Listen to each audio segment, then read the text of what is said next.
important and shit. Evan's important. I'm just here to help. You're important too. He's just here to improve the view. All right, we're live. Episode 36 of InfoSec to Insanity. Well, yeah, we still don't have our shit together, though. We're still working on That's that. a little more together than it was on episode 1. Episode 1. Did you hear about the story about episode 1? All right, so episode 1 was like 5 minutes before we were going to go live. Power went out at my house. So I was like, oh, son of a bitch. So I had to run. I have the generator. But I didn't have gas. So I had to go run to get gas. But then the gate, to get out of our neighborhood is on the power, so it wouldn't open. And so I had to get out. Ram it with the truck. No, dude, you can't do that. I'm part of that association, so I got to pay for that shit. I'm like, well, what am I going to do? So I had a, what do you call those, like portable, those tools, multi-tool. I had one of those in my truck, so I got out and disconnected the arms, so pushed the gate open. But I got all that shit, got gas, started it, plugged it in, and then I found out that the circuit that I had all the podcast shit set up on was not on the generator. So I had to tear everything down, move it downstairs, put it all back together again, to get live. So yeah, that was definitely a shit show. So what you're saying is you're committed to this podcast. Pretty much. I mean, sort of. We bought these new headsets. So Matt, we're up here in Minnesota because John and I. So people who don't know who John is the CEO of FRSecure and kind of CEO for like multiple things that I start, I guess. I don't know. Would you say Evan Management? Would that be? There's a little bit of that. I've been called many things that start with the word Evan. Evan Wrangler, Evan Whisperer has been mentioned a couple of times. I do like when you whisper. I gotta. That's Kevin. No, that's Kevin. We're definitely like, what would be like work cousins, maybe. I don't know what brothers. Yeah, there you go. Yeah, absolutely. But in reality, I mean, for those of you that know Evan, that would listen to this, Evan has 1,000 ideas a day, and some of them are, business ideas. Some of them are nonsense ideas. Some of them involve flying helicopters. Like there's all kinds of things that Evan does, and many reasons why I love him for having such an active brain. He's got a big brain, and I like when he uses it. But my job, because I'm not that way, is to take those ideas and do something with them when they're applicable to our business dealings. So in the parlance of business speak, he's the visionary of everything, and I'm the integrator. So a lot of it is Evan saying, I think we should do this. And I'm like, okay, let me go see if we can get that done. And then building plans and metrics and getting all the people involved. And we've got an awesome team. And yeah, that's kind of how it's evolved over the years. We've been working together coming up on 13 years. Damn, that's a long time. Congrats. Yeah. John used a big word and all that. He said parlance. I have a liberal arts education. Man, maybe while we're talking, you can just run that past ChatGPT and we can find out what the hell that word means. That's what I do. That's what you do. You're good at it. Particular manner of speaking. Excuse me, just coughed on the podcast. We're going to have to edit that out. So, all right. Yeah, so that's John. John is awesome. And the theme for tonight's podcast is, that blog post that I wrote a while back. We're still in the series of mental health, right? May was Mental Health Awareness Month, and then I was like kind of complaining, like, why is it just a month? And then I wrote like 10 or 11 blog posts about it, and one of those blog posts was check on your strong friends. And as I was thinking about, like, I have a lot of strong friends, actually. It's the strong friends that I think keep me out of jail and everything. But John is the strongest friend I know.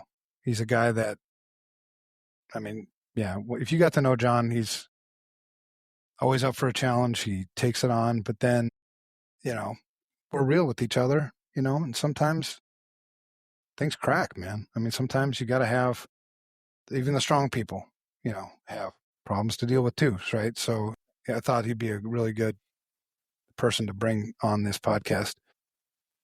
So that's the episode. And then, but before we do that, right, we got into this segment thing. We've been trying to figure out, like, how do you make the podcast, like, tolerable, I think, for people? I mean, we're not structured, so like either tolerable for one, but structured so we can break it down into those shorts that they can digest easier. Yeah. I mean, we're not trying to go like Joe Rogan on this thing, because like that ain't happening. But at least make it tolerable so the people that do find themselves here and they're like, "Oh, what's this podcast?" And they start listening. They're like, "Oh my God, I can't unlisten. I can't unhear what I just heard." Right. So we've made we're doing segments. So and I sent, John doesn't even know because I didn't send him the show notes, because I create the show notes, like 10 seconds before. See, John laughs because Classic, Evan. He knows that's what it is. I'm trying to make, if you got any tips on how to make this, like, a day before, let me know. I'm trying to. You got to tell Evan that the podcast is yesterday, and then he'll get it to you yesterday. That's true. Yeah, convince me it's a different day. Sorry, man. We need to reschedule. Let's do it tomorrow. So every Tuesday, I'll message him and say it's Wednesday. You got the show notes for tonight? Yeah, there we go. Well, we did like the first 33 podcasts without any show notes. That's true. That is true. So, at least we're making progress on that. So John and I are here in Minnesota. You're in Wisconsin. Minnesota and I don't think they let you over here, do they? Well, I mean, I don't think they let you go back with our beer, I think is what it really is. Does Minnesota have like immigration so they like don't let you into this state? I've never had that problem. No, I don't think so. No. The petition. I'm pretty sure it's not true. I'll have to petition the governor about that. We should get some laws passed. Keep Wisconsin people. Send your cheese.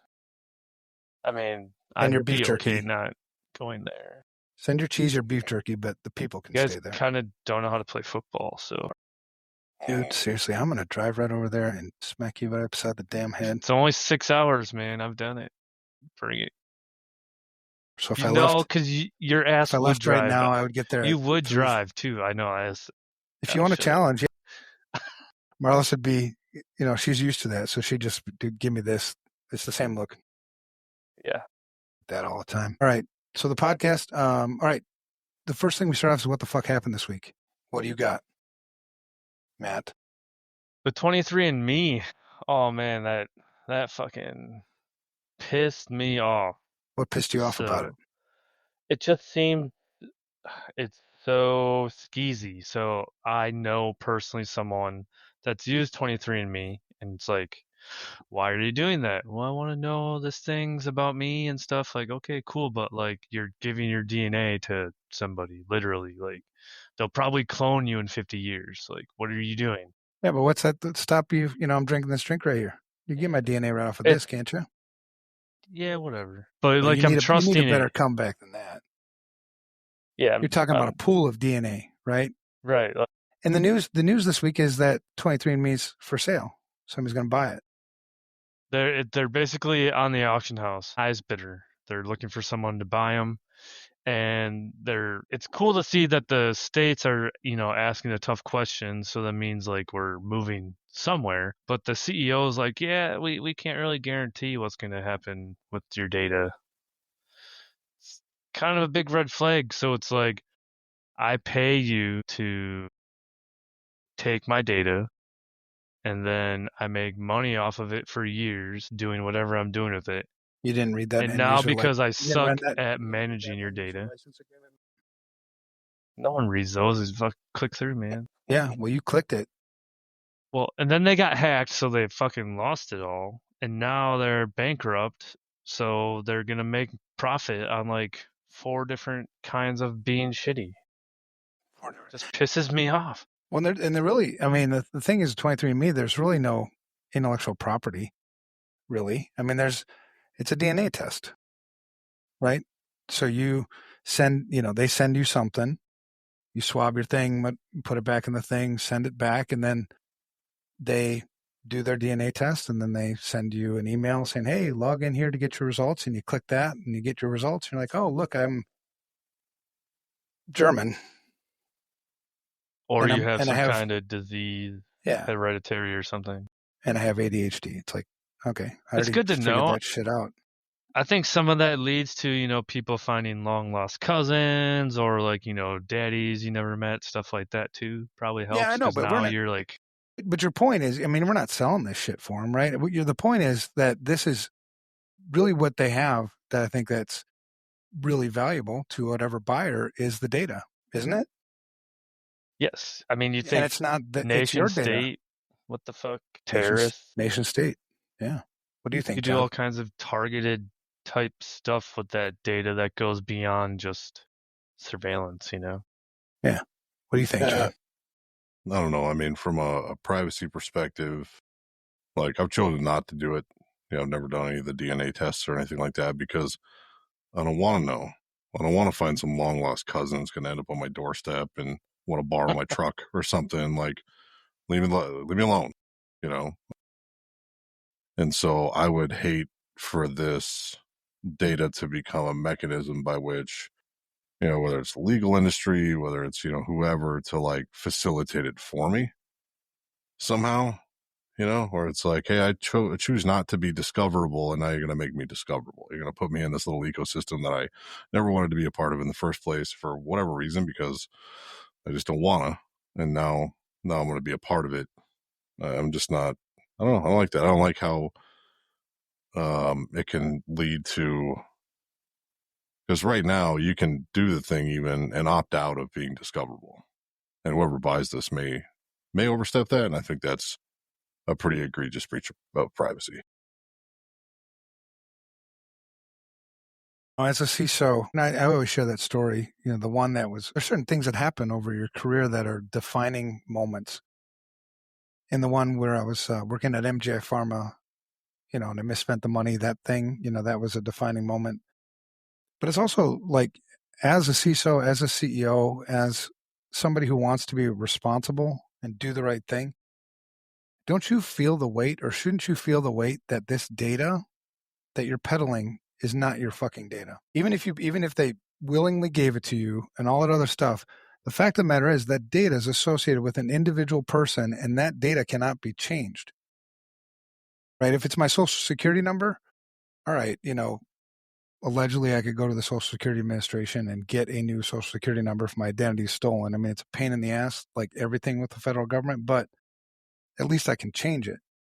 The thing is with DNA, I can't change my DNA. That shit's like with me forever. And,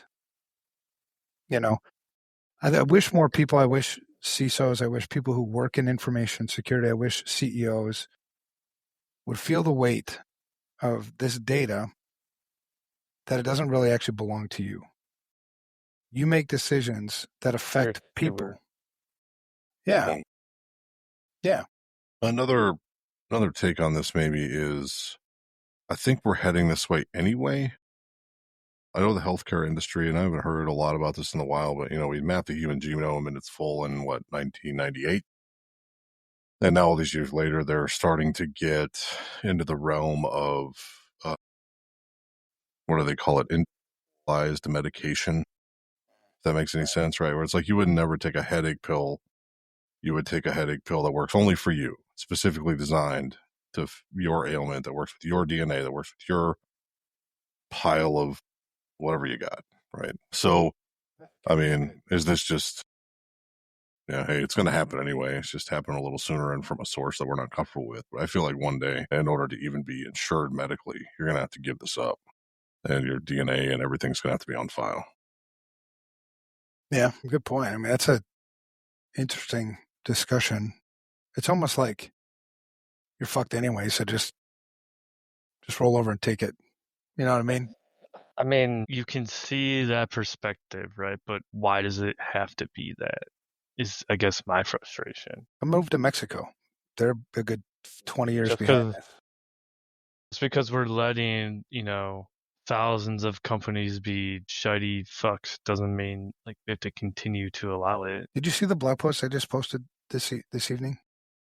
No, sir. All right. It was when you get a chance. What the hell is it titled? Oh, does it even matter? Oh boy. Have you ever asked yourself that as an information security professional? Like, we work our asses off, hours upon Yeah. hours upon hours, and then do you ever sit there and think, like, does it even matter? You have forced me to ask myself that question many times, even though you don't know it. Well, I mean, it's important because, like, you get up in the morning and you pour your heart into it still, right? And some days it feels like I don't feel like doing it. I'm like, fuck this. You guys deal with the crap. I'm disconnecting, going off the grid, enjoy life. Yeah. Sometimes I feel So like that. it's really a me thing. I think the good news is the states are trying to push that all whatever million amount of, well, what pisses me off too is they call them users. They're fucking customers. I think we call them users and we disassociate from our responsibility, but that could be a whole nother conversation. But they're trying to Like make, users, because they're like addicts. yeah, but they're trying to make all of them approve the sale individually. Like most things in the U.S. Until this somebody suffers, I think, enough to where it hurts enough to where people are going to pay attention. It becomes an election issue. Money's going to rule, right? So here's one that wasn't in the show notes about what the fuck happened this week. It just happened today, right? And we got to bring it up. I think it affected, kind of everybody. But the Google Cloud outage. Is that how you say it? Outage? No, yeah, because we're close enough to Mexico. We're close enough to Voltage. Canada. We're close enough to Canada Outage? now. You can almost call it outage. Do they call it outage in Canada? Like Ottawa? Interesting. Yeah, good point. All right, so Google Cloud had a big outage. You know how I found out about that today? And the timelines that you've been seeing in the news is bullshit, because that's not like somebody wrote, because you see this every time there's like a big news thing. There's this big rush to write something about it and claim, like you're authoritative, like you have some kind of insider information about what the fuck happened. And I was reading one that said at 1:51 p.m. Eastern time is when this thing happened. And I was like, the way I found out about it was More like 20 after, but no, dude, it was like it was before noon, because you're in a Cloudflare. different time zone, guy. No. I'm in the same time zone as you, dude. Fucking Wisconsin people. Are you shitting me? I'm in Minnesota right now. Yeah, but if it's reporting on the East Coast as 1, then it's 12 here. No, that's not what I said. It was 1:51, like this time. Okay. Sorry. Excuse me. Confused. Late in the night. All right. So anyway, and the way I found out is because my website went down. I don't know. Do you monitor your shit? Like I monitor. It's just a website, but I monitor it, and then I got an email saying my site's down. I'm like, oh, weird. So I go and look. Yeah, it's down, and I don't maintain that site. It's the FRSecure marketing team. So I just shot them an email saying, hey, whenever you get a chance, it's not a big deal. They're like, oh, we'll take a look at it. And then he replied back that Hyphy was down. Two of our other web properties, like FRSecure web properties, were down. Hyphy, or is it Hyphy or Hyphy? Hyphy and Hacks and Hops. Those two websites were down. And then, they replied back to me that Cloudflare was down. Like, all right, that's a big deal. And then Google Cloud, because Cloudflare immediately like pointed fingers at Google Cloud, and which affected Spotify, Discord, obviously Google, AWS, Cloudflare, Snapchat. I mean, the list is huge about how big of a deal this is. And it was down, what, a couple hours? Yeah. I mean, it started to restore like around 3 hours later, slowly. Yeah, at 4:16 p.m. Eastern time. So Matt, on your time thing that you said. Google said, we have identified the root cause and applied appropriate mitigations. Our infrastructure has recovered in all regions except US-Central 1.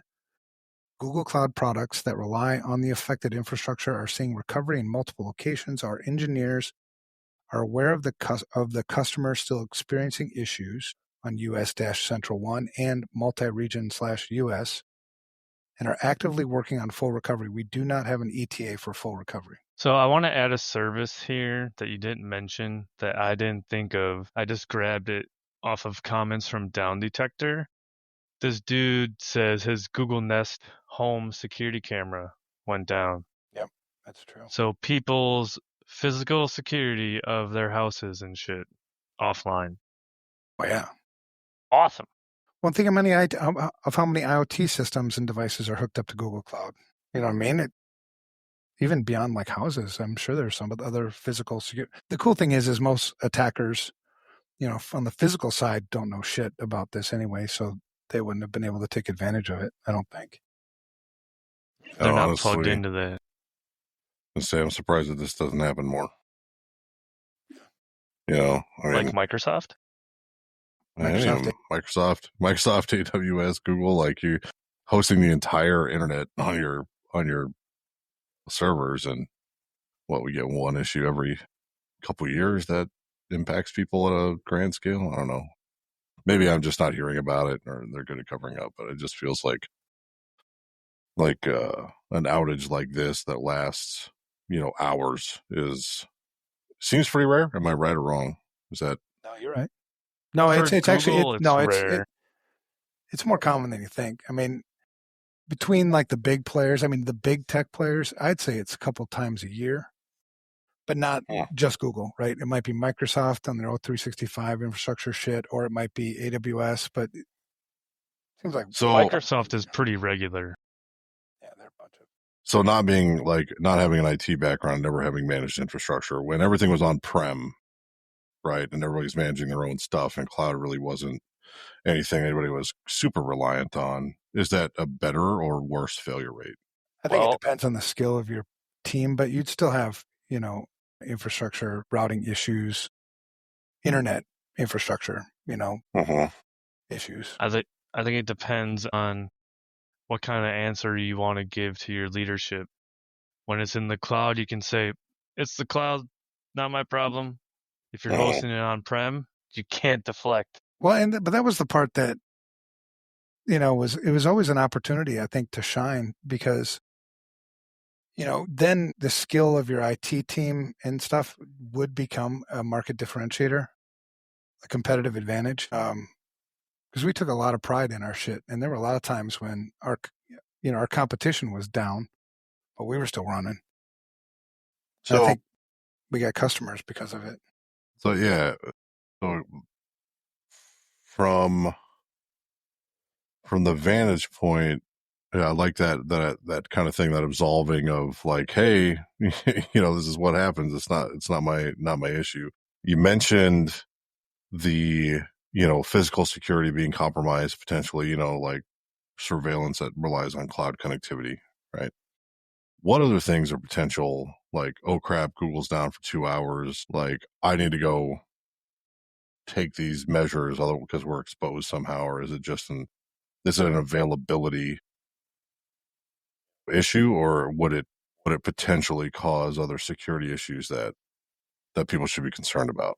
Oh yeah, lots of different issues, I think. Most companies probably have no idea. Well, that's interesting. Why do you say that? What does that mean? Like, you don't think they're just like? In my experience, companies don't have things mapped to their services, and then there would also be other rogue services within a company, someone doing something over here that is connected into something that's making us money, and we don't know how it works, and it could be connected to Google, and we just wouldn't know. We could have a third-party provider that provides support for machine, and they can't provide that support. Random things like that companies have no clue about. It's just gotten so complex. For sure. Like on the back end, like if you subscribe to like Cloudflare, because that was one of the things that how we detected it today was the site was down. Why was the site down? Well, Cloudflare is down. But we didn't know that Cloudflare was dependent upon Google Cloud for its functions. So it's like there's this ripple effect that happens. Because another outage, another thing that was out today was Google Maps. I can't get anywhere without Google Maps. I know. It seems like this generation can't read a map and can't function without. I can. I just choose not to. Yeah. Why would you? It's so reliable, right? Yeah. It's never going to go down. Never, ever. But like the thing behind the thing, that's interesting too, because like an outage like this, or I remember that didn't Oracle have some problem, like their database screwed up or whatever? You just realized how much of the world runs on Google data, or on Oracle database rather. And, you know, you're like, oh, yeah, I didn't even think about that. Like, Oracle's kind of got everybody by the balls. Is that okay? Like, you know, I remember some of those discussions happening. Should we diversify a little bit? Should we not, you know, should we look those layers behind the layers and make sure we're all not, our whole business isn't dependent on really just 2 or 3 big providers that could have an outage and cost us money or whatever? It's funny you No, it's mentioned interesting. Oracle because there's a news article from 2 days ago that claims Oracle will leapfrog Google Cloud as the world's #1 hottest cloud vendor. We just bought Oracle as a service. What the fuck that means, I don't know. I know we had to They build don't want fucking you to know. tunnel. That's why they charge you so much for it. Just secure it. We had to build a tunnel that they just fucking, yep, here, make this route work. Yeah, don't worry about it. Just secure it. Yeah. All right, here's the next one. UNFI, United Natural Foods. I had some direct experience with this one today. That's Amazon. Oh, Well, that's like a huge food distributor. Yeah, there's food. I think from what I heard today, UNFI is a huge provider of like refrigerated goods. So, you know, everything from what's in freezers to, you know, refrigerated stuff, produce, all kinds of things. And there's like literal grocery stores that aren't restocking shelves because the trucks aren't showing up and all kinds of things. So it's a big impact. Spent some time with a regional grocer today and they were asking us all kinds of things. And it's like, hey, you know, shit happens, right? You're not going to prevent everything, but Unify is not handling it well, being pretty vague in their responses. They're not being super helpful to those who are wondering whether or not they should run an ad in the paper about the sale that they all agreed to a week ago and whether or not they're going to have stock on certain things. And this particular grocer, you know, is like in Wisconsin, northern Wisconsin, rural Minnesota, the UP with Michigan. And it's like, you can't just ride down the road to Albertsons or whoever, you know, as an alternative. It's that widespread. And there are areas where this is the only option to get groceries. The largest publicly traded natural and organic food distributor in North America. $1 billion in annual revenue, 8,300 employees, and 53 distribution centers. It's like this food thing that you probably never heard of, but you drive by all the time. You don't know it's there. Yeah, you've definitely heard of them now. Sadly, well, they filed an 8K with the SEC, right? So they did their notification duty, but they didn't really disclose anything. They're not sharing IOCs. They're not holding town halls with updated information. They're not sending out emails. Everything comes back like it was read by 10 lawyers and doesn't really say anything. None of these, you know, and this could involve EDI systems. It could involve all kinds of things, which means that, you know, the people that they're supplying could be compromised by the same, you know, shit. And they're not giving them any help in being able to identify if that's happening. And so this could be the tip of the iceberg, or it could be, you know, this is just a disruption. It'll be done next week. Well, for the listeners, so this is what happened on June 5th. They discovered this unauthorized access and proactively took systems offline. Right? So it's not like a ransomware did it. They noticed the unauthorized access and then shut things down. It might have been ransomware. I don't know. They're still not really telling anybody. How would you know? But the outage disrupted the order fulfillment for grocery chains. Now, the big one that I think originally was in the news was Whole Foods. But so that's the one, you know, it's publicly disclosed, but it's a lot of them. And so, and what the impact, according to this news article, shelves grew bare in categories like dairy, frozen foods, cereal, and snacks. Smaller markets like the one you're talking about, John, it's a smaller market, but still substantially large in that area, scrambled for alternatives from Cisco and Amazon to fill, you know. Yeah, it's just, I mean, like, you know, here in the Minneapolis area, it's like, oh, you know, Cub doesn't have my stuff. I'll just go to Albertsons instead or go to Walmart instead, whatever. If you're in Marquette, Michigan, you probably can't. If Super One's out of it, they're out. That's it. You know, that kind of thing. So according to them, they've rolled out some secure workarounds. I don't like workarounds, and engaged forensic teams, but I think it's Mandiant probably on this one.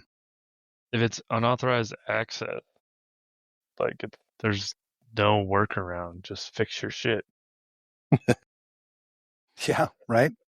The stock plunged 9 to 18% in the few days, but It's back up again. If you look at This the feels stock, like China. Feels like China and tariff trade war shit is what it feels like to me. Eroding our confidence in our food supply. our food supply's in pretty bad shape. Not just here, but just the co-ops and the growers. Yeah, I mean it's an interesting place to attack. Yeah, for our listeners, learn how to grow things, learn how to make food on your own, learn how to process animals. This is a part of your duty as a human being to be able to feed yourselves and your family. Or come live in Mexico, for crying out loud. It's fair. It's tempting. Just learn how to fish, for God's sake. There's no Keep you UNFI down in alive. Mexico. Grow some carrots in your backyard. Got a lot of Oscos. Yeah. All right. So Every other corner. We'll go through these next ones really quick. 4 billion records leaked in China's biggest ever data spill. Were they like I'm not a big fan of rock China, like the records government. or jazz records or like what kind of records? Personal records, bank Bank information. info. WeChat is big over there. Alipay data. The boring records. Yeah, but That's it's a lot of records, man. dude, it's over half the world, half the planet, man. This is huge. And I'm glad it's like, I mean, I don't want to see anybody like suffer, but at least it's China, for crying out loud. I mean, the Nice. people are fine over there. I mean, they're It's the- Chinese, for crying out loud. I mean, what it's the hell the could happen to them? government. Yeah. So that's a big one. There was a recent article from Veracode, or a recent study. 80% of U.S. government networks harbor vulnerabilities older than a year. There's your federal government. Don't expect the government to do things you should be doing for yourself. That's my opinion. You need blockchain and AI. Fix it all. Shut up, Matt. I'm telling you. It's not what you need. Interpol cracks down on info stealers. 32 arrests, 20,000 IPs were nuked this week. That was a kind of a big deal. Come look at that one. Mystery iPhone crashes. Do you know what happens when they nuke these IP addresses? Do they go back up for sale, or are they like parked and reserved forever? Matt, you're frozen. Is Matt frozen? Any idea? Just me and you, John. Oh, I haven't froze up. Yeah. No, I'm here. the IPs, when they say the IPs were nuked, all that means is that they burned them. The attackers didn't actually own those IPs. So, then they're on RBLs, remote blacklists, until they can verify that what was behind that IP address is no longer the bad thing, and then they remove them. But it's not. Gotcha. Yeah. It's not like they're actually shut off or something. Okay, I'm tracking. 20,000 botnet IPs. So a lot of these botnet IPs were like home. IoT devices and shit. Yeah, home computers and stuff like that. Yeah. And then how about this mystery iPhone crashes? I thought this was an interesting story, and then we'll get to our main topic, because like iPhones are generally, pretty secure. I mean, Apple does a pretty damn good job, but there's been a lot of talk of these mystery iPhone crashes. And there's rumors that this is some kind of China-linked zero-click event. I don't know. I don't know enough, but I think it's something to keep an eye out for, because the thing about computers is they only do what they've been told to do. So if your computer crashes, if your iPhone crashes, you don't just ignore it. Like, there's a reason why the damn thing crashed. Is it bricking the phones or is it fixed? It's just crashing. So I think just rebooting it has been fixing it. Apple denies anything, but I don't know. My iPhone doesn't crash, but I'll tell you what, my Mazda infotainment system crashes all the fucking time with my iPhone plugged in. Mazda infotainment system? That's a known thing. The fuck's that news? Who's got a Mazda know. infotainment system? We were talking about crashes, all right? Leave me alone. I'm driving a Mitsubishi this week. It's a cute little son of a bitch. So here's another quick. John saw when we topic. came out of the hotel, because we're staying in the same hotel. He's like, "Is that your thing?" Yeah, and he's like, "What the hell?" He's got this nice beefy Dodge. What do you get? What'd you get for a rental? Durango? It's like a badass one, though, ain't it? I mean, it's kind of nice. It's just it's like a normal color. It's like a gray, like a dark gray. Nice leather seats. His and is stuff. as orange as your shirt, and I'm like, yeah, that's just like, pull me over. Well, and it's like half the size too. This is supposed to be like a mid-size SUV. And I come from, back back home, I'm driving like a full-size truck, and you get into this thing and you're like, the hell is this? That's It was great. like I'm driving a tin can. Marlis got to drive it today, and then she drove it to like somewhere. That's my wife. She drove it and then came back, and she's like, "That's the worst car I've ever driven." I'm like, "Ever?" If you know the story of me and Marlis when we met, it was like 2 weeks. We weren't even like serious. Like we're just kind of talking on the phone, kind of shit. And her car got towed and impound, and I had to get it out of impound. And it was the biggest piece of shit. It wasn't even worth it. Like when we got that car back and they like, it wasn't worth it. So the next time we just left it sit on the street, and then it got towed again. And then we just said, fuck it. But that was a bad car. It's actually the worst car I've ever driven. It's the worst car I've ever owned. It was hands down the 1993 Chevy Beretta. The worst car I've ever driven, my high school girlfriend had an AMC Eagle. Remember those things? Oh yeah. Yeah, it was like one of those where those things are dope, like man. you got up to the stoplight and you had to like 2-foot it and like keep revving it, otherwise it would stall and die and never start again. You had to like let it sit for 20 minutes and then you could start it again. That's awesome. That thing was a pain. Now, what was the worst car you ever drove? Worst car I ever drove, probably the one I started with, 88 Grand Am 4-door. There was a time when I had a Geo Metro. All three which cylinders. Was the worst car I ever owned or drove, but it was also the best car because I love that thing. I had zero like care for like breaking it. Even if you did break it, like you dented the something, you just pulled it out. Little 3-cylinder. You could jump it. It was super light. You could pick it up and move it. It was so easy to jump. Can I change mine? Yeah, man. Feel free. We had this Humvee. It sucked. Oh, no kidding. We were so whenever you were stateside, your Humvees, the AC, the heat, all that shit would not work. But then as soon as you go overseas, like the heater would fucking work. In the desert, it was like complete fucking bullshit. But yeah, in the desert, AC wouldn't work. Pissed me off. He's a Marine. Did you know that? He's a Marine. Yeah. So his version of Humvee. I was gonna say, you driven Humvee, you must be able to. Yeah, we have a lot of shit. I have another thing to add real quick on the privacy. Fuck, you got the show notes, man. What the fuck, dude? You got to add one? What the fuck? It's my fucking show, bitch. Okay. Enough said. I'm just kidding. What's your thing? Mom and Dad are fighting. I'm scared. I'm sad now. No, don't be sad, man. You know I didn't mean it. I just get upset. So it's just a question because I don't have the article. I don't remember where it was, but someone is right now working to develop an app to make public to use the data from plate readers to be able to like search for people. That's a terrible idea.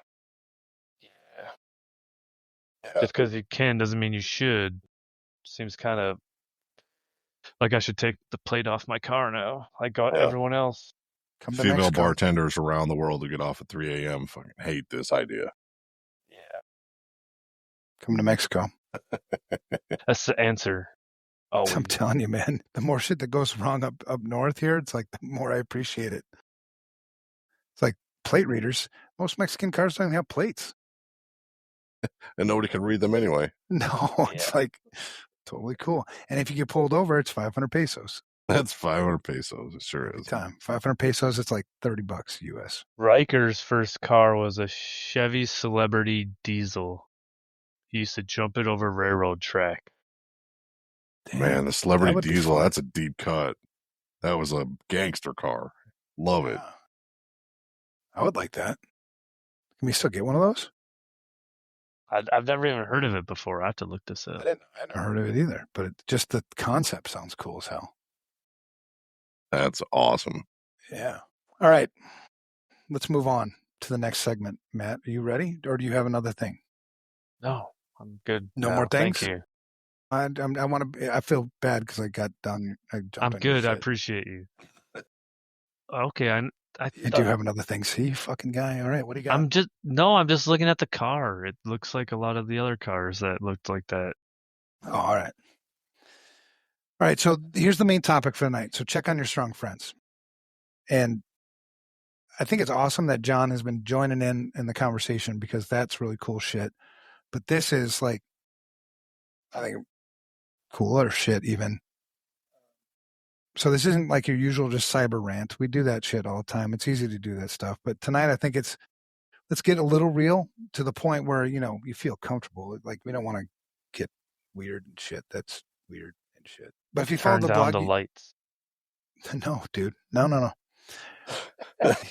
you go get some of our friends to come in and you can just have a hold a candlelight vigil yeah, to our flight. We're heading the FRSecure office and there's like you walk in and there was like 40, 50 people over there.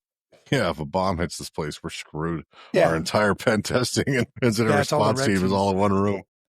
Yeah, it's true. They're playing games. All right. So what was I saying? Oh no, we're not getting weird like that, Matt. But but we've been diving into this mental health thing and we still got some more talks to do. This is like part, I don't know, 5, 6, 7 or something like that on this 10-part series. And I think it's important because people don't talk about this shit enough. We don't want to obsess about it and get all weird, but the real issues. You know what I mean? And I think it's important to talk about. So tonight's theme is check on your strong friends because they really are the ones that carry weight for us. I know for me, and so when I thought about this topic, I was like, John is like what he was saying when he started, like, I'm this weird guy, visionary thing. John makes shit happen. You know what I mean? And so he has to deal with the frustration, I think, sometimes of like people's shit, getting shit done, you know what I mean? And so anyway, that's why I wanted to talk about this stuff. So high performer. John, you've always been a high performer in my opinion. What's it feel like and share what you want to share, but it's going to be a lot of pressure. Some days where it's just like, what the fuck? And I remember one thing you said to me that resonated, because a lot of things you say to me like resonate. And you said, everybody always asks like, how's my wife doing? How are my kids doing? How is this doing? But really rare, if ever, do they ask how I'm doing, right? And so ever since you said that, and that was only like a few weeks ago, I've been thinking like, yeah, I want to check in on John, see how John's doing. Because you carry shit like all of us do. Yeah, and I don't know. It was, I think in that, that comment was more of an observation. Like I wasn't looking for anything. It was just like, yeah, it's kind of indicative of what we were talking about. I'm like, yeah, you know what? Come to think of it, like there's just not a whole lot of concern, for people in my life who I feel like have it all together. It's just like, oh, they're good. You look up to them. They got it. So, they got it all figured out. Like what could they possibly need? They've got it all kind of thing. I was preparing for this. There was something I read or heard, or I don't even remember, probably attributed to somebody that matters. The sentiment is basically you can't be everything to everybody and nothing to yourself. Right. And so it's this dance, this balance that you do as somebody who gives a shit, a lot about a lot of things and wants to be of service and wants to spend your time in the service of others and to be not, nobody's perfect, but you're kind of one of those people that constantly is removing imperfections from things that you do. And, that you just sometimes sacrifice a little too much, maybe you stop caring about yourself as much. You're like, it doesn't matter as much as other people's happiness or the service that you're providing them. And, that can lead you down some pretty tough paths, I think. And it gets more pronounced for me anyway, when I feel like things are out of my control, like, so, I mean, for context, man, like my son was in a horrific car accident about 3 months ago. He got T-boned by a giant truck driving a 2001 Honda Accord, shattered his pelvis, ICU for 10 days, just a horrible, horrible situation. Now, fast forward all this time, he's playing golf already. You know what I mean? Like 3 months later, I just saw him, he walked up the stairs to meet us at dinner and, he's doing great, but he's young. He was healthy, had no pre-existing health conditions or anything that would stifle this recovery, but many surgeries and a lot of hospital hours later, and he's still a year of physical therapy away from being, good and figuring out what he can do and what he can't do. Still a road to recovery, but he's miles ahead of the game at this point. And during that time, it was very apparent to me, I'm happy to play the role, but it was just like an expectation of like, I got to take care of everything. Like, no matter what else happens, I got to be the backstop. I got to be the unbreakable thing in everybody's life during this time, and I'm not allowed to show any kind of That chinks at because all. is that because you're seeing other people kind of showing those chinks, you think, or is it just something you're naturally driven to just do? Yeah, like a little both. To be fair, I like the role. It's fine. I'm not lamenting it, right? But in this particular situation, more so than others, I think perhaps this is more pronounced. Was I was not okay after we got the call. I live in central Montana, right? He lives in the Minneapolis area. He would happen to go to the hospital in St. Cloud, Minnesota, and so it took us 15 hours, to get there. And after all of that, you walk into the room and you just see him for the first time. He's laid out in bed. He's got tubes coming out of him. He's got stitches. He's beaten up, and they don't know if he's brain dead. They don't know anything yet. And that's just something you can't unsee. You know what I mean? Like it's something, it's very traumatic. It sucks. Nothing compared to what he's going through, but just laying your eyes on somebody you love that much and being so helpless. You give anything to change places with them, but you can obviously, and you kind of go about your business and you deal with it. Everybody else is processing something. You can't, because you got to be there to facilitate everybody else's processing. That makes sense. But eventually it comes and you have to process it. And I guess I'm call me untrained, not comfortable with, not experienced with allowing other people to help me process.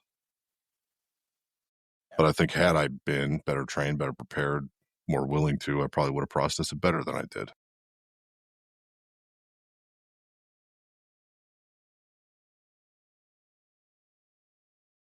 It's a huge blessing to have you in my life, because I know, for me, when I need somebody to talk to, man, I can talk to you, and you usually have a very pragmatic, like logic based approach, which is the way I like it, right? I'm not a big feelings thing, but we still have feelings. We still have to deal with them. And you've told me before, sometimes it gets heavy. And one of the things that I wonder about myself, and I wonder about other, strong people, and certainly you, why do you think it is that high performers are often the last people to ask for help? Because it seems like we're the last ones, and maybe it's making sure everybody's okay first, or what? I don't know. It's a good question. I don't know that I have a straightforward answer, other than to say, I think, you mentioned before, like pressure, right? And, agree or disagree with this. I don't think pressure and the ability to handle it, or stress and the ability to handle it, or even physical pain and the ability to handle it is an innate human thing. I think it's something that is built upon over time, right? You kind of start out with whatever tolerance you have. And, unfortunately, some people learn these lessons very early. They go through really terrible experiences and they have to galvanize a little bit. But in our context, if you're talking about just professionally, I think that if you took somebody straight out of college or something, and even though they could be the smartest person in the world, even though they could build the skill set to do what I do, I don't think they can handle the pressure. I don't think they're relationally able to do the things that I do, because they haven't been able to build that tolerance, right? So I used to be a fighter, and when they talk about getting into fighting shape, right, there's actually something that happens when you punch something over and over and over and over again. Your bones Nerve actually, damage. and your bones break, right? There's like these little micro fractures. Your bones are built like sponges. Everybody thinks they're like, hard as wood, but they're not. They're like little sponges, and the little tiny, chambers inside your bones fracture, and then when they heal, they get smaller and smaller and smaller and smaller, right? And that makes the bones harder and harder and harder and harder, which means that if you train enough over the course of a few years, even, you can punch harder without injuring yourself than you can when you started, right? Your bones and your joints and your tendons and your nerves and your muscles and everything, you just handle more and more and more, because you keep breaking them and breaking them and breaking them, and they heal and heal and heal. That's why my skull is so hard. What's that? That's why my skull is so hard. For sure. But I think I that's gotta start true. punching the wall tonight. 100 every day. But I think that's true when it comes to being able to handle stress or pressure, or, even psychological, kind of resilience. It comes from practice. You start with, I remember the first person I ever had to fire. I remember that. I worked in trucking. It was like kind of my first career. Truck drivers were always banging into things. And, we were a training company though, that I worked for. And it was just like, I remember like losing sleep, like literally physically getting sick, before I had to do it, even though it was the most justified thing in the world. And it was the most straightforward thing in the world. And I totally understood it and I got it. I just couldn't, it was too much for me, all these years later and having fired how many people, which is never comfortable. I don't enjoy it. I'm not looking forward to it, but I don't lose sleep over it. You fired your best friend. I did. Because it was the right thing to do, but man, that was ballsy. And the mental gymnastics and the emotional gymnastics you go through that, you just get a little sharper, a little sharper, a little sharper. I don't know. Somebody listening to this to say, well, you're just bargaining away your humanity or whatever. But it's like, no, I just think you just build a resilience to it. You get to conclusions faster. You connect the synapses a little quicker and you get through it. And I think when, you're kind of the salty veteran of being able to handle stress and pressure, among your peer group, when things that cause stress and pressure come up, they naturally assume that you're going to be just fine because, man, you've been through worse or you've been through similar. And of all the people that can handle it, you can handle it. And I don't think it's binary. I don't think you either handle it or don't handle it. Do you think it's related to like fight or flight? So I feel like in the fight or flight state, it's similar to stress, or it's probably very close. And we could enjoy or get addicted to being in that state. I feel like that's what I'm learning about myself coming from the military. Like we were trained to be in that state all the time. It's either go or not, So now when I'm overworking or I'm stressed, it's like normal. I feel like I'm more productive. I feel like I'm sleeping better, but it's just a lie to myself. I think like a denial. That's a very astute observation. And I think that people like us, left unchecked by good people and wise counsel and, people who care around you, will manufacture drama in order to feel that kind of dopamine hit, to get that feeling. Addicts do that. Yeah. It's let me cause a problem so I can fix it, so you got to not do that to people. You know what I mean? I think there's a lot of IT people. Far. There's a lot of IT people that do that. They don't want to fix the root cause so they can keep fixing it. So they feel like they're important. Managing symptoms instead of the ailment. That's very astute. This piece of advice I got when I was getting clean from alcohol was get comfortable with the mundane. Because, as an addict, we like drama. I mean, we cause drama, we create drama. And so it's then not getting working, Evan. Shut the fuck up. It's not working for me. No, you are the drama in my life, I swear. But there's a couple of points, that things that I thought about when you were saying that. Because one is, in our industry, when you ask new people what do they want to be in this industry? You hear it over and over and over again. Well, I want to be a CISO someday. And it's like, why? Number one, right? You should be in this game for the right reason. And number two, do you realize that not everybody's built for it? Like some people are just not built to be the strong ones. That's just the way it is. You can continue to beat your head against it and try as hard as you can to train yourself to be it, but sometimes you just don't have it. And that's okay. There's nothing wrong with that. This being my blue collar upbringing coming out here, but I believe everybody, unless you're like severely limited cognitively or, you're just not going to connect these synapses, like you can't do math, right? Like there's just some limitations maybe that you have, but I don't believe that anybody's incapable of doing it. I don't think they're willing to go through what it takes to get there.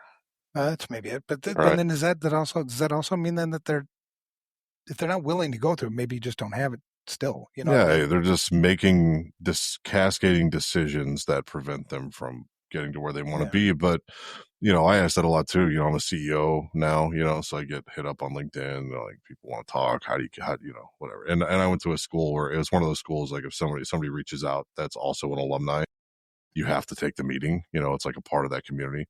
So, it's graduation season. So I'll get hit up on LinkedIn all the time. Oh, you're CEO. Like, how did it happen? Tell me your story. How do I get there? And I always ask, like, why in the world would you want to do this job? Like, I don't get it. Like, is it just money? Is it like, Right. what do you, I don't understand how you can not have a career yet and feel like you one day want to do this job. This happened almost to me. It's not anything that I was seeking. It was just a response to the stimuli that I had at the time and these micro decisions that you make to either take it on or not, right? To build yourself or not. It wasn't a well thought out plan that one day I was going to be the CEO of something. In fact, it was something that I kind of rejected. I never really wanted.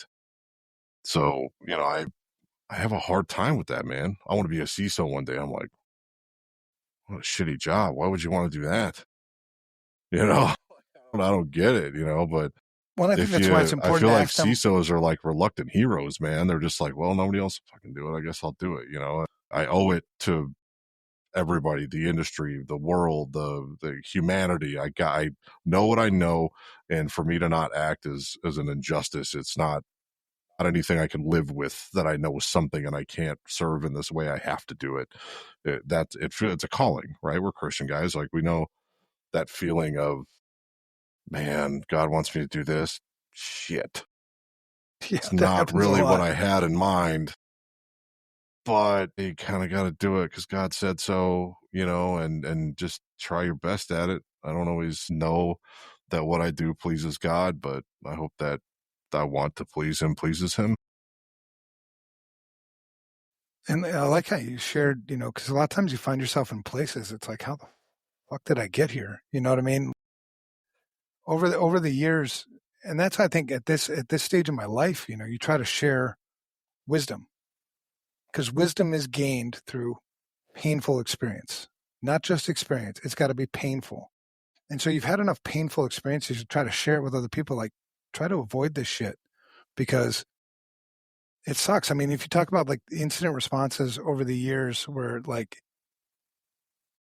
you just see a lot of people fold, right? Because it's like shit's on the line right now, and like buck up. But then, you have to put things in perspective. I think another thing about strong people is they have a really good you, because I always learn from people, right? I mean, I learned so much from you watching the way you lead, watching the way you know, go against these things. You always have this really good ability to put things into perspective, right? You can, and maybe this is part of the learning process too. Like, nobody's going to die right now. You know what I mean? Like in an incident response and you're doing whatever unless somebody is going to die. But then even then you can put that in perspective. It's like this way of thinking things beyond the current thing. I don't know if that makes any sense. But then I know another thing is people who we fool ourselves sometimes into thinking that we strong and silent kind of go together. And like if you show any vulnerability, and I'm speaking more to probably not directly to you, but more to listeners, that if you show any vulnerability, you're weak. And that's bullshit. It really is bullshit. It's so fucking destructive to yourself and to the people around you, your family. Being weak is not, I mean, talking, right? Working through these things, processing these things. You got to find the right people, right? My wife is like the mega thing for me, where I go and I can share anything with her because I can be vulnerable with her and I know she's not going to use it against me. So I think when you're strong, it's like you got to be careful who you share things with, but you do have to fucking share things, right? I mean, feel free to disagree, but I think that that's an important, being relational and being in relationship is a necessary part of the job, but also it's a necessary part of your role as one of those resilient people in people's, in life, right? It's like you have to have this network of people that, yeah, there's different levels of engagement with, right? But yeah, I don't know. I mean, to address, something you said before, like the weakness thing, right? There's a swagger, right? You have to have at some instances, like, hey, even at my weakest, I'm still stronger than you. You know what I mean? So like for anybody else, anybody looking out there to take advantage of a situation or to pounce on, some kind of weakness or like whatever, like one hand tied behind my back, I'm still going to knock you the fuck out. So Right. like that's a part of like building your own resilience and in your attitude. But I think my wife is one of those people. You're one of those people where it's like, yeah, I can talk about it, like don't get the ick, or you're just like, John's lost it. What's going on? It's just like, oh, okay, it's a moment in time. It's another way of being a service. It's, whatever. Like And you dude, just people you trust to not take advantage of the you situation. know me well enough that even if you did lose it, I'm still here for you, man. You know what I mean? I mean, it's like we all got shit. I mean, there's nobody who's so strong that you're above all the shit. Nobody's that way. Jesus, that's it. I saw a tweet. It's been a while ago now. I think I maybe saw it on Reddit because the response was hilarious. And it was like somebody who was like, man, the sunscreen's for a bunch of bitches and, all this other stuff. Like, I don't wear sunscreen. Fuck this sunscreen shit. And somebody commented like, imagine thinking that you're tougher than the sun. Like the sun, It's like, hey, all the posturing and all the, you can be really stupid about it. But I think, to your point, it is important to be in a relationship with people in order to be a stronger leader, to be a better service to people, to have these conversations without fear of judgment or being taken advantage of or of, kind of tipping over a little bit. Otherwise you get in an echo chamber, you get in your own head. That's how narcissistic personalities come out.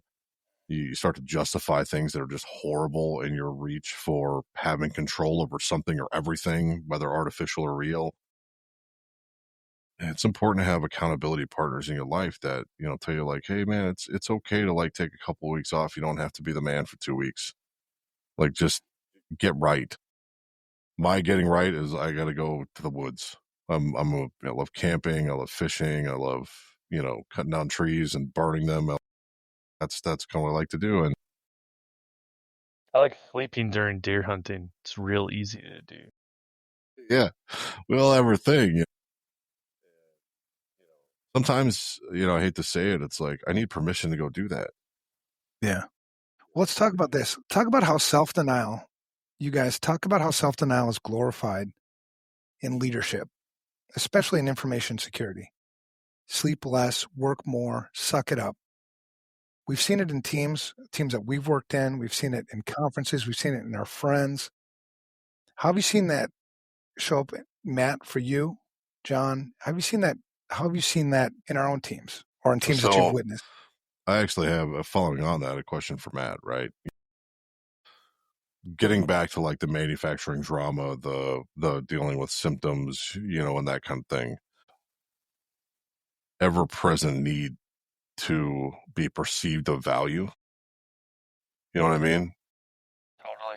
Totally. I mean, is that kind of like? I guess I'm asking. I'm Yes, trying not to I make a feel statement, that. put words in your mouth, but it's like that fuels a lot of this attitude of overwork and overcommitment. Maybe I mean I don't know how to put a measurement on it, but like that, I'll go no quit, balls out. I don't sleep until I'll sleep when I'm dead. I got to fix this kind of attitude. I used to say that when I I was have a younger. different No, feeling I about can't say that sleep. anymore. I mean, I do like my sleep, so I'm like, I'll go till crash and then, sleep. But yeah, definitely this whole, I don't know where it comes from. It could be related to the other things, but I definitely feel I have to keep bringing value. Like even if other people can't keep up, like I just have to keep more and more and more, and people probably get annoyed.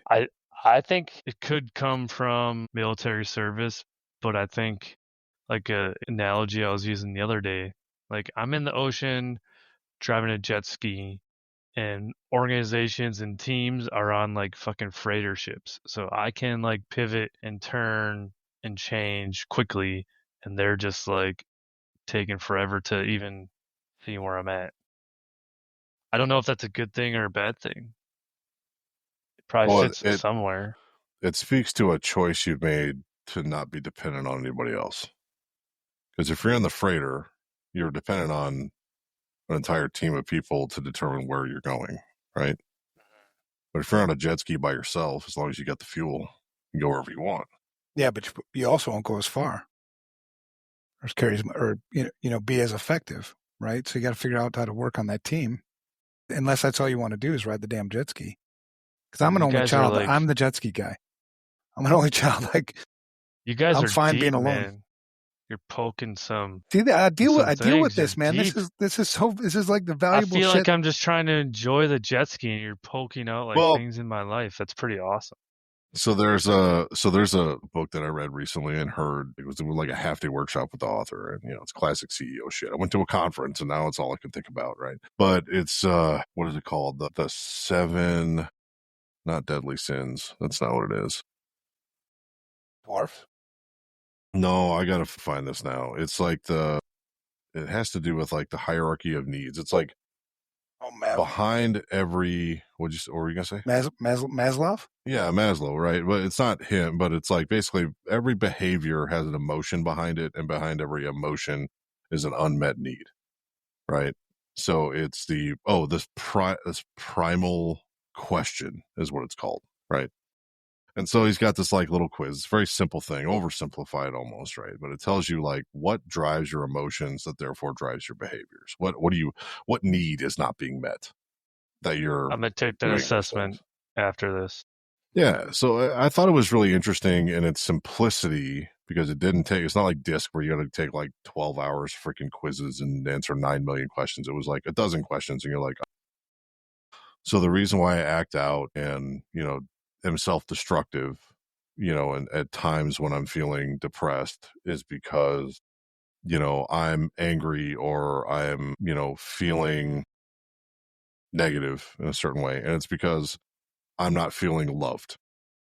Or it's maybe I don't feel safe. Right. I just don't feel like I'm in a place where that need is being met.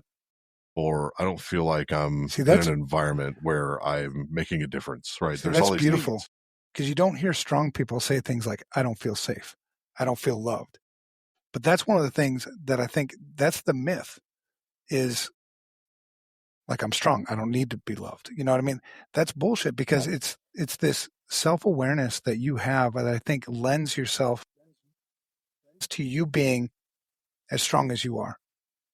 This looking for like, why do I behave this way? Why do I do these things? And then just trying to like be a better person as opposed to, I think a lot of people think that strength, when they're doing these destructive things, they just live in this denial. You know what I mean? Like, it doesn't matter that why I do what I do. I just do what I do because I'm fucking strong. Meanwhile, you're bargaining it away, right? It's like people are like, well, somebody's got to get rid of the toxic waste. It might as well be me. And you do these horrible illegal things. And you see it all the time, right? Like from petty crime and all the way up to kingpins and all that. Actually, another really good book, if you guys haven't read it, American Kingpin, about Ross Ulbricht, the guy who started the Silk Road. Yeah. Give that a read. Follows that same kind of mentality of like it started out as an experiment, an idea around his distaste for the government's restriction of people's freedoms. That guy's getting released, by the way. Yeah, he got pardoned. He got a life sentence plus 40 years, and then he got pardoned after like 12 years. Would you believe me if I told you that I purchased a domain name with his credit card number? With Ross Ulbricht? I wouldn't be surprised, but I don't believe you. I was totally lying. It's like nope. Two truths and a lie. Yeah. Could I have done thing. it? Maybe, but no, I don't have better things to do. Yeah. So anyway, like that, the self-awareness, I think there was this thing that I had when I was, I don't know, teenage, like early 20s, right? There was this win at all costs, like killer instinct that I had, or it wasn't enough for me to win. Somebody had to lose. And it made me very effective as an athlete, and doing the things that I was doing and everything. And I don't know what happened. Maybe I got hit in the head too much. Maybe, God touched me or whatever it was. I just lost it. I didn't have it anymore. And it became less important that somebody lose. And then it became not important at all. Right. But I still like to win. I still want to win. But now I want everybody to win. It's more altruistic. It's more holistic. It's, you want to win on a team. You want to contribute and all those kinds of things. And so you start to change your trajectory a little bit. And so the toughest times for me, I think, are when you're doing all the right things and you're doing them for all the right reasons and you're still not winning. Yep. That's the worst for me. But if yeah, I mean, and having people around you that can support you in that stuff, when you don't see it, right? That's that perspective thing, because just sometimes shit just goes to shit, right? And you're doing the right things, but that's life, what I mean? And to have somebody there like you as a friend of mine, or Kevin, my work wife, who love-hate relationship. I don't know if I'm loving him or hating him, but God, I'm so grateful that he's in my life, because I need that, right? And my wife. So you be this strong person, but even the strong people have strong people around them. The strongest people have strong people around. Right. Because there's this other thing, this I'm fine lie. When you talk to people and you're like, hey, how you doing? You check in on somebody because you haven't heard from them for a while or whatever. And you get that classic, I'm fine. I do that to my wife a lot. How you doing? I'm fine. Huh? Maybe I'm not. You know what I mean? So that phrase can be the biggest damn red flag when you talk to somebody and they say you're fine. That should be a red flag. I've started to not use it intentionally. I've been telling people like, yeah, it's rough. I'm recovering from burnout. I'm trying answering like that, and people are confused. I think they disengage faster. Well, but we've been trained to hide it. We've been trained, especially if you are that strong person for somebody else. Mm-hmm. You've been trained to hide it. I'm fine. Well, it's usually an indication too that the people are asking that question and then getting confused, or not emotionally intelligent enough to see what's going on. And that doesn't make them bad people. It just makes them emotionally unintelligent. Right. But they are where they are. Exactly. So actually today I was talking to somebody that I know pretty well, and I know her parents pretty well, and I hadn't seen them in a while. She said, hey, how your folks doing? And she goes, they're okay. I went, that's different. Normally she'll tell me, oh, they're good. My mom's doing her craft thing. My dad's doing this. And, she would tell me a little something. She goes, they're okay. I went, what's up? She's like, my dad got laid off this week. Lost his job. It's like, that sucks. I'm sorry. Is everything okay? Did he get a severance? Like, what was, what's next? Connect me with him. I'd like to talk to him, kind of thing. And, that little change, because you'd be like, they're okay. Oh, good. No, not good. Okay. You said okay, and I said good. And so when I say I'm fine, you're like, good. No, you've upgraded me. I said I'm fine. Right. That's not and that's the tip for the listeners. The listeners, when you check in with your strong friends, look for those signs. Right? Look for the sign of deflection or the lie, like I'm fine. If that's what they always say, and it's kind of just a normal baseline sort of thing, and maybe you inquire more, whatever. But in a lot of cases, I think it is like, even if I asked you, like, how you doing? And you just say, I'm fine. That's not normal. There's something more there. And and for our listeners, look for things like that, because that's the lie. Here's the thing. I love this. There's this quote by Christian Bale, the actor. He said, if you have a problem with me, but you don't have my cell phone number so you can tell me you have a problem with me, then I don't care. Basically, it's just like, then your problem doesn't matter. You couldn't possibly have a problem with me. Right. But it's kind of like, hey, you know me well enough, to know when I say like, yeah, I'm fine. It's because I'm busy and I want you to go the fuck away. Sometimes, yeah. Like, just leave me alone right now. Like, I don't want to discuss it. Like, that's one kind of fine. The other one is, hey, I'm fine. And the follow-up question is like, okay, what does that mean? Right. Like, my family well enough, other things are going on enough. You can ask follow-up questions. But I know you could well even enough. ask me, are you just telling me to fuck off right now? Or are you like, do you want to share something? You want to talk about it? Like, whatever. But that's the relationship thing, right? I know you well enough that if you're telling me you're fine because you want me to go the fuck away, you would just say that. If I kept asking, you'd be like, hey, I'm fine. Now it's not a good time. I'll call you later. Yeah, because I mean, you've said that shit to me before in meetings. You know what I mean? And it's like because I don't know. There's like these boundaries that you set up with each other, right? And they're built out of respect. They're not built out of power or control. It's like line, respect, and then if I cross it again, you're like, hey, the fuck. Yeah, but a part of that self-awareness, I think a part of strength too, is being self-aware enough to know when you're deflecting, when you should be accepting, and asking questions like, what do I have to learn from this? This shitty time I'm going through in my life, or this great time I'm going through in my life, or these people that I'm in relationship with that I maybe appreciate or don't, or whatever, right? Like, what do I have to learn? How can I be better? How can I be stronger? How can I, like unpacking that a little bit. Why am I on a jet ski and not the ship? Like, Can't let it go. I get it. Yeah. Yeah, good, man. I'm great. I'm sure you're fine on your jet ski, but we're going to keep asking. I've heard of couples using a numbering system. Like when you get home from work, instead of saying like, how are you? Like, where are you at? I'm a 1, or I'm a 7, I'm a 5. Kind of lets the other person know, leave them alone, let them recharge, chip in, do some things, or, we're good. Let's do some things. I don't know if there's other systems like that people use, or maybe you guys use, but I've heard of people using that. Well, I think when you're checking in with your strong friends, depending on who they are, there's nothing to stop them from lying about that too. You know what I mean? It's like observing your friends I think it's a sign of love. I care deeply about John, and I know that John, despite how strong he thinks he is, there's weakness. We've all got weakness. And I want to be there for him because I fucking love him. Not to take advantage of him, not anything like that. And I think that's what we should all do more of is like pay attention.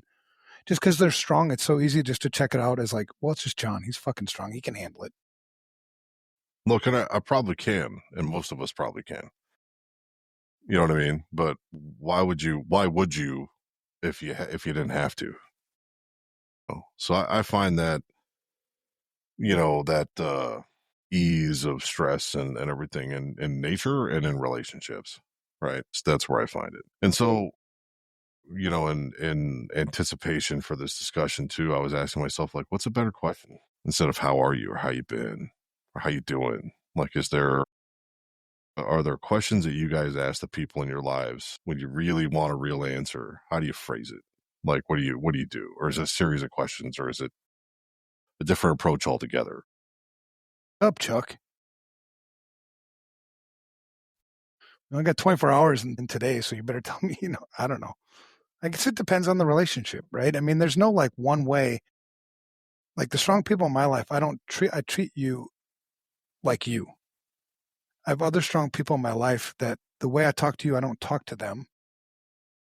I think you have to customize it to who that person is because there's certain things, I want to know the language that works for you. Like I remember when we did the love languages, it sounds weird, right? But it was like, my love language is words of affirmation. So you could give me all kinds of gifts and shit. I don't feel loved by that. But you tell me like, hey, good job. I'm like, oh, I feel loved. And so we took that to our executive team. So I could figure out what their love languages were. So then I could figure out how to show you love. You know what I mean? So the strong people, but I think the biggest thing for me is you just have to invest in it. Invest in the relationship.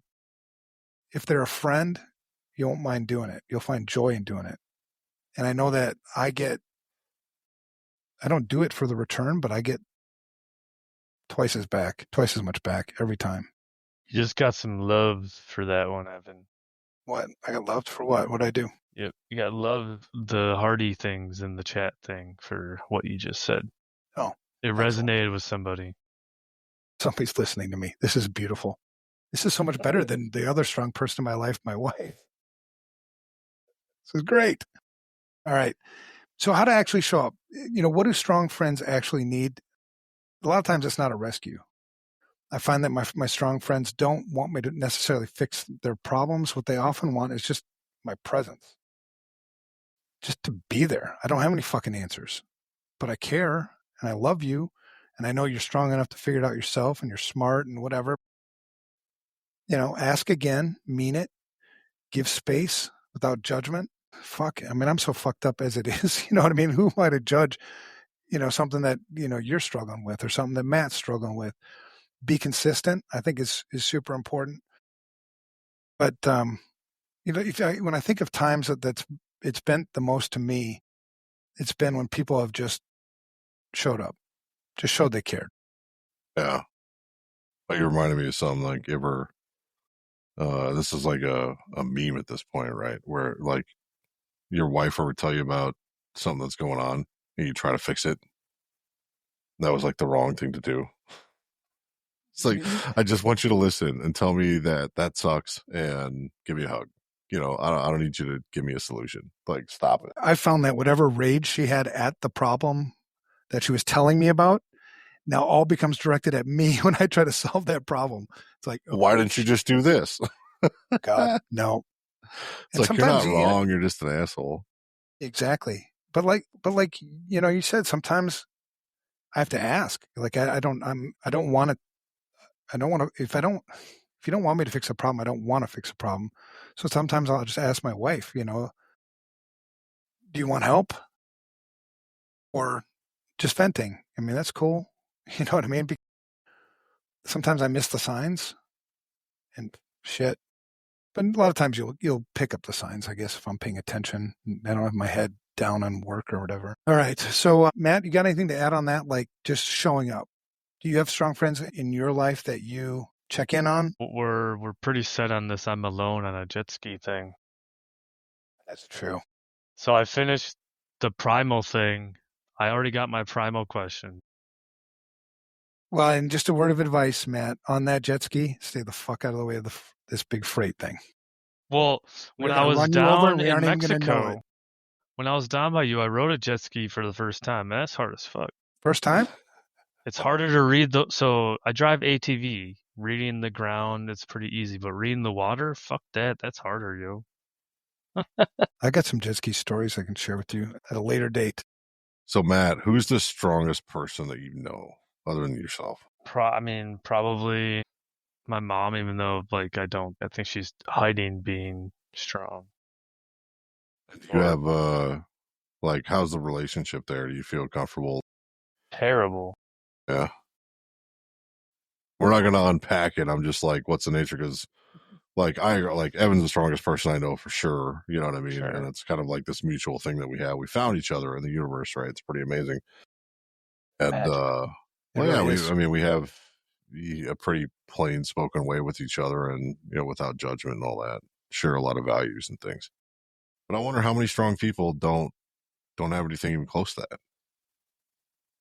Question, man. Before I met you, I'd argue my stepdad. And he still is in a lot of ways, but man, getting that man to open up is like prying a diamond in half with your bare hands. It's just not a thing. I'm close to, there's probably two people. Dos. Yeah. Dos personas. Yeah, I speak Spanish. Well, we talk a lot I'm in a group of other, CEOs, presidents, owners of businesses and stuff like that. We get pretty deep. We talk about these things. You guys ever get that feeling like you're not allowed to have any complaints?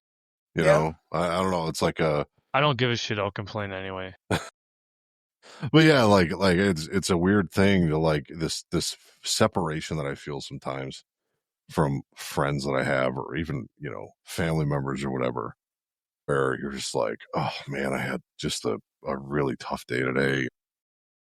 Man, I don't know. Like, we're just kind of out of it. I just need a minute. You know what I mean?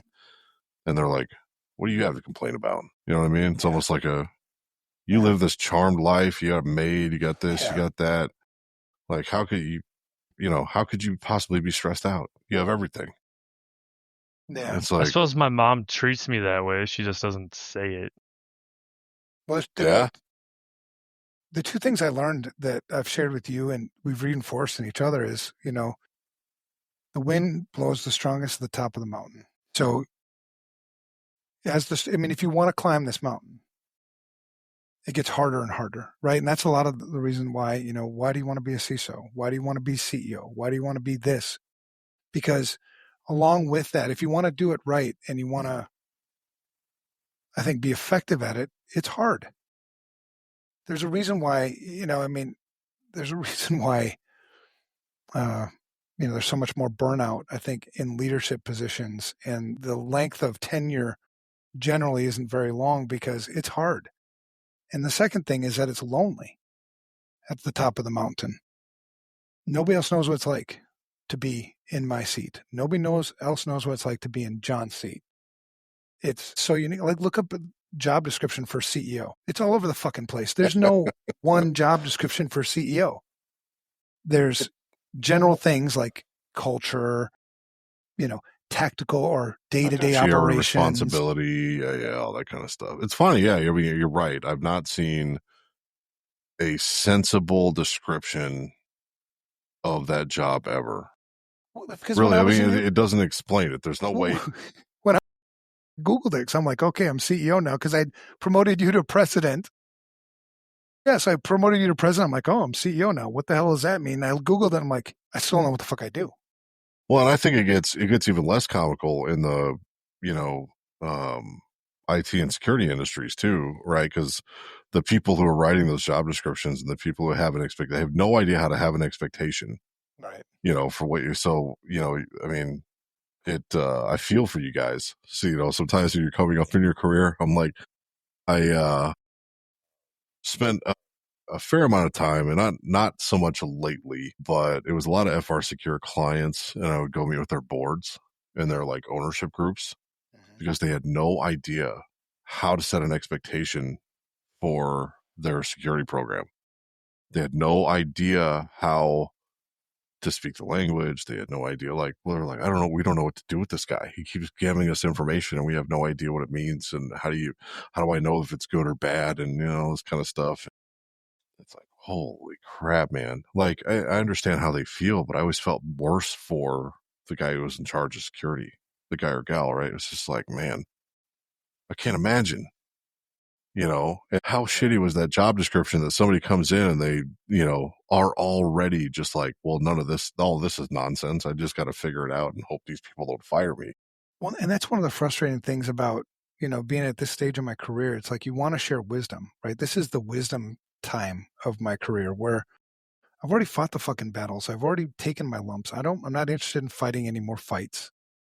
This is how it works, right? And I've learned these things. So like, don't repeat the same damn mistakes. But then for the people that want to be strong and some of them, it's like, oh, I got a better way. It's like, fuck, okay, do you? I mean, let's see what happens, And it's like you repeat these same mistakes. So I think part of being strong for me has also been, as I've gotten older, for sure, is to be more. And to your point about feeling like you can't complain, I think one of the things that I've learned is before I complain, I better make sure I have something to complain about. So I usually look in the mirror first, like, is it me or is it John? What do I have to learn from this, right? Yeah, because I want to make sure I get it right because I've made enough mistakes where I've gotten it wrong, where it's destroyed friendships or relationships or whatever, and I've got to deal with that shit. So first, like, do I have a right to complain? And, who am I going to complain to? You know what I mean? There's certain people I would complain to. Other people I'd be like, it's not even worth my time, to complain to that person because they might come back with that. Well, what do you have to complain about? If you had any like respect for the perspective from where I'm coming, you wouldn't ask that damn question, right? Because yeah.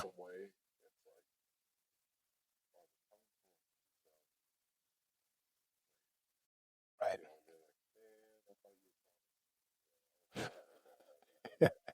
Yeah. Yeah, there's the judgment thing. No, I'm really not a robot. I promise you. Like, I feel things, my primal question is, am I loved? That's my primal question. Is this a quiz I'm supposed to take, you guys? You absolutely can. I want to do that. And so, but it tells you like, so Matt was nice enough to post in the comments what that means. Am I wanted? What's that mean? So core needs are to feel accepted, to pursue, and to belong. So to be of value, right? And your core fear is to be excluded or left out, and your kryptonite is rejection. Well, it's Right. really interesting because if my fear is being excluded, why the fuck am I riding alone? Hey, Matt, I accept you. I appreciate you. Thank I'm you. only going to pursue you so far, though, because you're in fucking Wisconsin, but, Well, maybe it's not that you want to be on the boat. You just want to be invited. Everybody wants you on the boat, and yet you decide not to be. You could just ride a little jet ski right along the side of the boat, and we can wave and shit.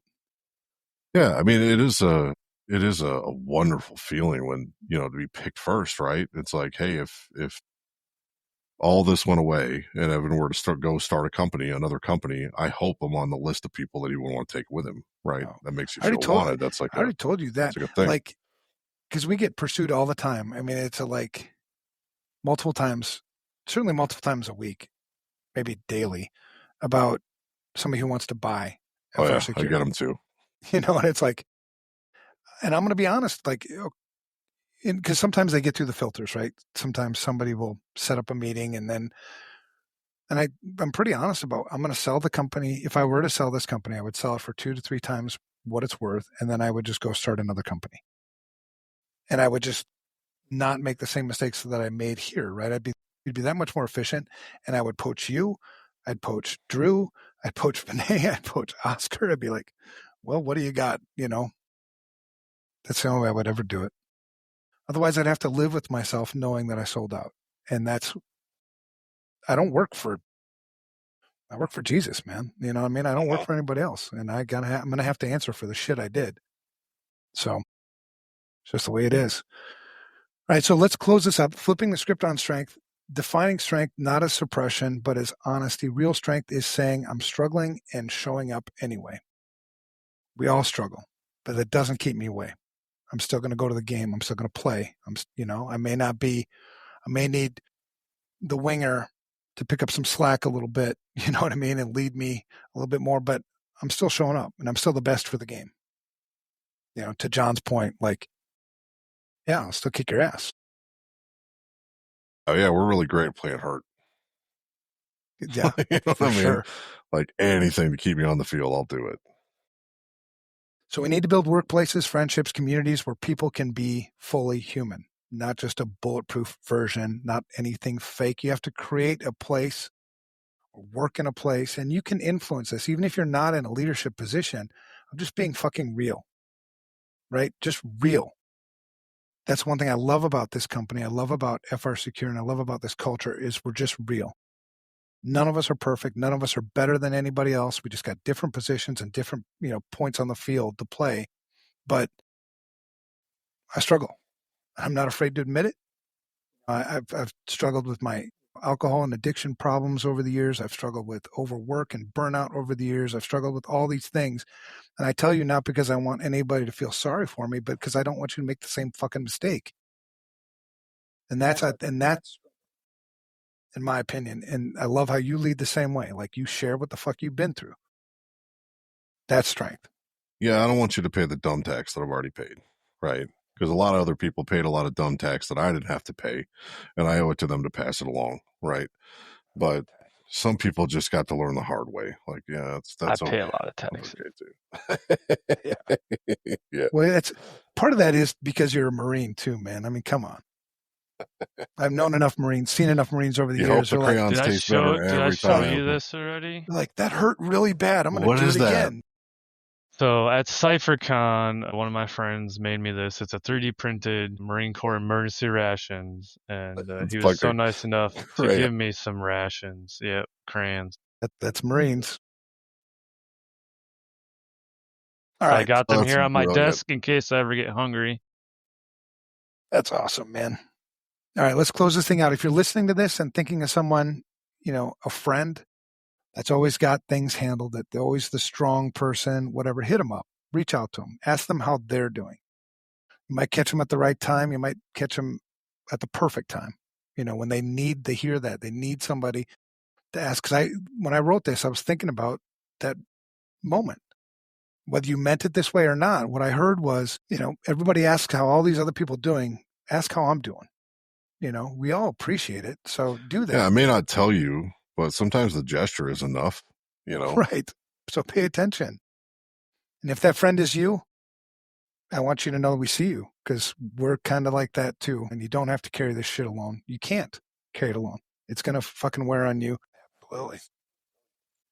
I think an important trait to build as a human being, as a member of a team, as a leader, as a husband, as a father, being resilient is something I value highly, but it's not something that you should be striving to achieve overnight. It's an iterative thing, right? So take that path responsibly, take it at a pace that makes sense for you. There's no need to live your life in fear that you're going to fail. There's no need to burn yourself out, to overextend all the time, and that grind culture, that grind mentality, that I can handle anything mentality is pretty toxic. I don't think it's healthy. It's awesome, man. That's some good closing wisdom. Wouldn't you say, Matt? Did you learn anything today? I learned that I want to be alone on a jet ski. That actually was the core message. So I'm glad you put that away. This "am I wanted" thing, I need to dissect this more and share this with my therapy. You're the rapist.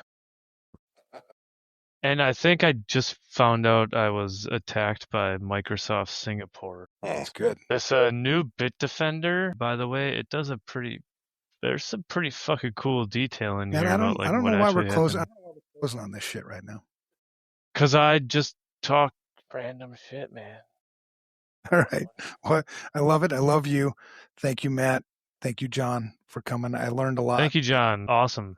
Yeah, hey, you seem like thanks a for pretty the good invite, dude. guys. This is a lot of fun. Thanks for letting me be a part of it. Yeah, awesome. Thank you to all our listeners. Okay. Don't forget to like, subscribe, follow Evan's blog. Yeah, if you got time. Fuck. If his site's not down because of Google. Yeah, exactly. All right. Peace out, man. Thanks, guys.